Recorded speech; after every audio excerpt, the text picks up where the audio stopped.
પૂર્વ વેઇટલિફ્ટર બન્યો સાયબર ગઠિયો, એક લિંક મોકલી અને મોબાઈલ કરી લેતો હતો હેક। સુરત પોલીસે સાયબર ગુનામાં બોધુભાઈ પાલેજાની ધરપકડ કરી।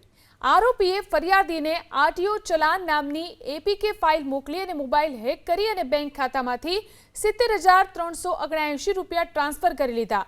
આ રકમ બેંક ઓફ બરોડા અને આઈસીઆઈસીઆઈ બેંકના ક્રેડિટ કાર્ડ બિલમાં વપરાઈ હોવાની વિગતો। આશરે 1.80 લાખના બિલ સેટલમેન્ટમાં ડિજિટલ મનીનો ઉપયોગ થયાનો ખુલાસો થયો છે।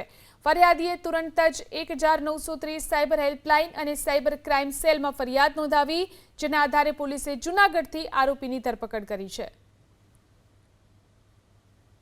વીરામણી સ્વીટ્સની દુકાન પાસે ઊભા હતા તે દરમિયાન બે ઈસમો અજાણ્યા આવી તેમને કીધેલું કે અમે પોલીસવાળા છે અને તમે પોલીસ સ્ટેશન તમને લઈ જવાના છે અને પૈસા ના લઈ જાવ તો પૈસા આપો, તેમ કરીને ધાકધમકી આપીને પૈસા કઢાવવા માટે તેમને પોલીસની ઓળખ આપીને કઢાવેલા 30,000 રોકડા રૂપિયા। ગુનો દાખલ કર્યા બાદ પોલીસે આ નકલી પોલીસની ઓળખ આપીને પૈસા કઢાવનાર ઈસમને પકડી પાડે છે, જેમાં સંદીપ રામાવતને અટક કરવામાં આવે છે। તેમજ